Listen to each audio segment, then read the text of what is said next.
this. Well, here's the weird thing too. I remember we got on the Zoom and I said, you must be on tour. And Josh said, no, they have the best sex toys here. That's right. Yeah. And this is where I like to shop for my sex toys. And then for 20 minutes, you were showing me these. I had a bag. I had two Trader Joe's bags full of dildos and my God, suction cups and tassels. No. Let me continue. No, it was really light tourism for me. Yeah. The thing is not long ago, I was tasked with hosting the Oscars. I remember we had this idea. There needed to be someone who could sing this, sing my tribute. And immediately, I think two of us at the same time said, wouldn't it be great if Josh Groban would do it? And I remembered having the thought, oh my God, Josh Groban, if he doesn't do it, I don't know that we can do this piece because that's the best person to do it. And I know that whoever, if you weren't available, because we knew that you were touring. Yeah, who was the second choice? This is not going to make you happy, but it was comedian Patton Oswalt. Oh, Patton. That'd be quite good. Yeah, no, apparently he's a terrible voice. I'm imagining him in the night gear right now. No, that's just it. There was no second choice. Yeah. There was no second choice. And I know that if we'd found someone, I'd have been mad the whole time that it wasn't you and probably tanked the piece. We reached out to you. We found out that you might be amenable. We should have a conversation. And the next thing you know, I'm on a Zoom with you and you're in Tokyo. I was in Tokyo. Yeah. There is no cooler experience than being in Tokyo, first of all, to begin with, and then having a Zoom with you about doing this bit. Nothing will top this. Well, here's the weird thing, too. I remember we got on the Zoom and I said, you must be on tour. And Josh said, no, they have the best sex toys here. That's right. Yeah. And this is where I like to shop for my sex toys. And then for 20 minutes, you were showing me these. I had a bag. I had two Trader Joe's bags full of dildos and God, suction cups and tassels. No. Let me continue. No, it was really light tourism for me. Yeah. And the thing is, no one builds shit like the Japanese. True. But you kept turning them on, and they were like, blah, blah, blah, they had a lot of robotics. Yeah, a lot of robotics. Yeah.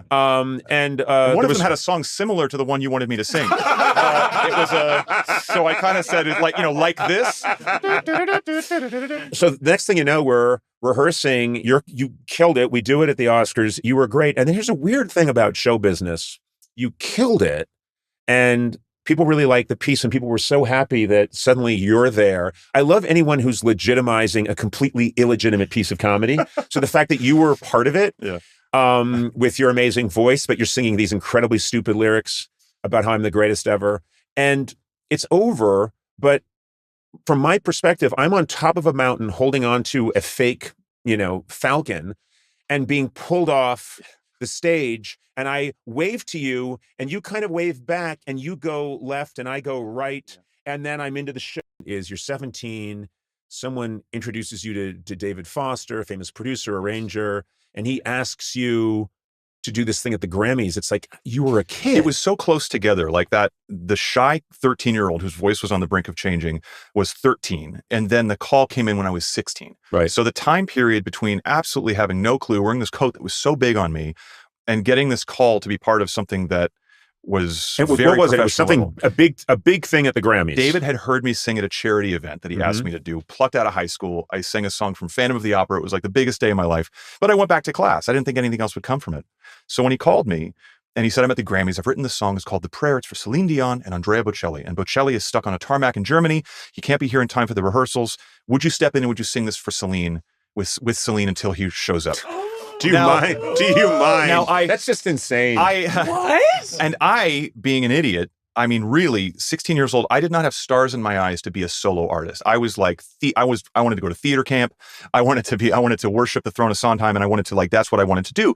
So the idea of like the music business, being a singer with those kinds of people, I was only thinking, can I do this well or not? And even though I was the hugest fan of Celine, I said to him, I don't think I'm the right person for this gig. I was so insecure. And Andrea Bocelli is like one of the great tenors of all time. And I was very much like living in my baritone world. I was not singing those very high notes. And so I said, I think you can do better. I said, thank you so much for asking me. I'm really honored, but I think you can do better. And my mom yelled at me from downstairs. Of course, still living at home. And she said, who is that? And I said, that was David Foster. Oh, what did he want? Well, it's this Grammy rehearsal, as it happens, and Celine Dion is there and Bocelli isn't. He asked me to come and sing. And well, what did you say? I said, well, obviously, I said, I'm probably not the right person for the job. And they kind of went, oh, all right. Well, all right then. And I could tell they were disappointed. David Foster called me back and he said, I don't think you understood me. Get your ass to the Shrine Auditorium 3. Nobody had turned him down before. Right. So he said, get over here. He barely gave me a pass. My dad shows up with me at the side door. Security's like, who are you? I said, I'm here to sing with Celine Dion. Yeah. Hi, I'm 17. I'm going to sing with Celine. And this is my dad. And we're here for Celine Dion.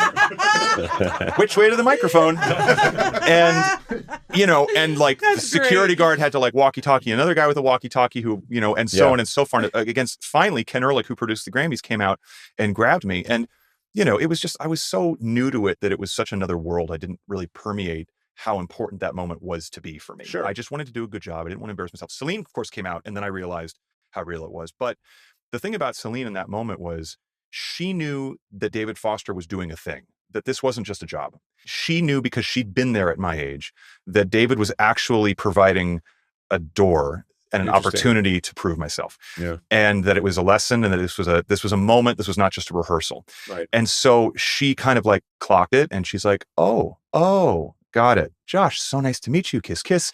Could see I was nervous. And she made her sound check about making me comfortable. She grabbed my hand. Nice. She's like, we're going to do this. And when you look at me and you have the Italian, then I'll sing the English. We got this. Just look at the prompter and look at the, she was like pep talking me out there. And I know now that I've done a lot of sound checks for TV shows, I know how precious those, from just doing You them always times. get much less, I'm sure Such little there are time. allowances for Celine Dion in that moment. But I noticed that, It's quick. Yeah, if you're doing the Oscars, they'll give, and it's only appropriate, like Barbara Streisand, all the rehearsal time she needs. And then I'll say, I've got a thing where I catch a fake giant bird on a mountain with Josh Groban. They're like, you've got 8 seconds. Yeah, that's lunch. That's lunch. You have 8 seconds to get it right and then get out of here. Who are you? Host. Got it. Yeah. It's quick. And so now that I know like that, and that was a big song that she was about to sing really hard. And that was a big moment. It was nominated for a Grammy, an Oscar. So the fact that she took her precious time, when many superstars of that time would have looked at me as like stand-in singer. All right, do the best you can. Let's get through it. I might not have decided that this business was for me had she been me. So even though you were for rehearsal only, right? Yeah. And so... Well, Ken Ehrlich said to me after I rehearsed, we're still looking to see if Bocelli can make his flight. So go buy a suit in this lunch break. Go buy a suit. I'll never... this feels so old-timey. Like, this feels so like the old bit. Now, you can TikTok yourself and get yourself on... you can find an audience. Right. But that idea of like, the kid did okay.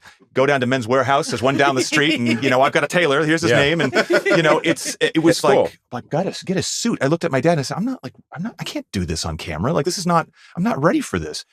Thankfully, Bocelli showed up. I got to meet him. He wound up doing the song, and I got to have a really good story. Did you get to tell Bocelli, you were okay? I thought I nailed it. I was because he's a notoriously bad singer. Yeah. No, I was so grateful that he was going to finally go out there and nail it. My dad did have a camcorder video of it, and now of course that filming a sound check for something like the Grammys or the Oscars is just absolutely no. And Celine saw that he was filming, and the security said, you can't do that. And she said, no, let him film that. Oh, so that was, it just was, best. she was the absolute best that day. And so, but then 10 years later, I got to sing that song on the Grammys with Bocelli. So we had like a kind of a full circle, and I've sung it with Celine a few times since then. So it was just, it's wild how those things, do you remember your 16-year-old get a suit moment?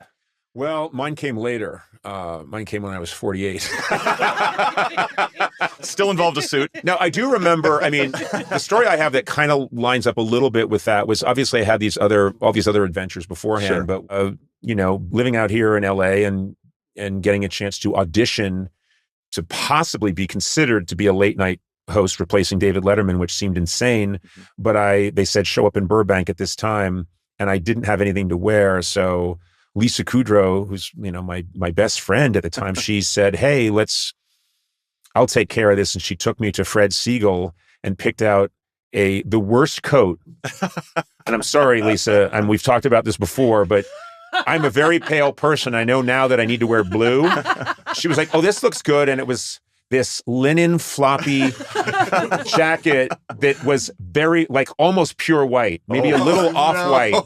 And so I put it in the back of my Taurus, and some transmission fluid that got on it and stained it. So I turned and I walk out, and people have, I think, looked up. You can look up the footage of me auditioning. I'm like, "Hey, everybody," and I've got the floppy hair, and then I know I look like I'm trying to pretend to be Don Johnson in Miami Vice after he repaired a car. Could you see the stain on the? I don't think you could, but it was just and so you don't just have one moment like that. Right. You have, in my case anyway, many of them, and they continue. Yeah. You know, and they say luck is preparation meets opportunity, and Yeah. these moments, these points of light continue. It wasn't right to say, and it's not because you don't care, but there has to be a certain amount of fuck it, because if you care that much, oftentimes the mind and the voice are connected, and you're going to get tense. And then the more you say, God, I hope it comes out, the sick thing about it is the more you're going to regret how it came out. I don't know if you're aware of this, but you sometimes say "fuck it" out loud. Oh, did I? Say, no. What I'm saying is, I watched you do the national anthem once, and when it came to Rockets' Red Glare, this was in front of a huge stadium filled with children. It was bad. You said "fuck it."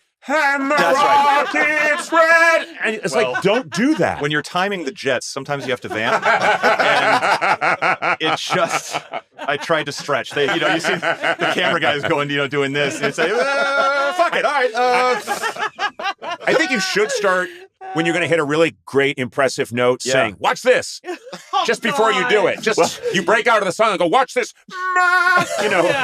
There was a singer, I won't name him, but there was a singer there was a tenor that I used to see that was kind of coming up around the same time. And he used to do something before he'd hit high notes where he'd be about to sing the high note, and he'd go, yeah, oh no. And I just would go, get this, here we, watch this. And I'm like, I don't like that at all. Yeah. I just, check me out. If I did that, if I went, it definitely wouldn't come out. Like, that's a surefire way to jinx a high note. I would completely go this other guy's way. Yes, you would. I would go the other way and glorify. My favorite thing is to say, check this out, and then fail. I think it's the funniest. The funniest thing in the world to me is watch this, and then wipe out. And then completely wipe out. I think that's very funny. Yeah, you don't start your Oscar monologue with, check this out. Yeah. All right, here we go. All right, what's this? Hey, you ready to laugh? Watch this. Oh, God. Yeah, did you see that movie is so-and-so? Yeah, so-and-so. Boy, that would be all. That's a good joke, by the way. I did have one performance where I was kind of sick. I was with David Foster. By the way, I should preface by saying he's been the most supportive and he's been a great mentor. But there was one time where I think he knew that I should just buckle up and sing the note. And I was being kind of a baby about it. I had a cold, and I said to David, this song, please, will you just make sure I don't sing? Can I just not sing the note tonight? Can I sing around it? Yeah, no problem. We get out there, gets up to the note. He's got a mic at the piano, right? And he goes, here comes the money note. Right before. And that was a lesson learned. That was like, and by the way, because I was so surprised that he said it, popped right out. Sure. And it was like, it's tough love. Yeah. Oh, why?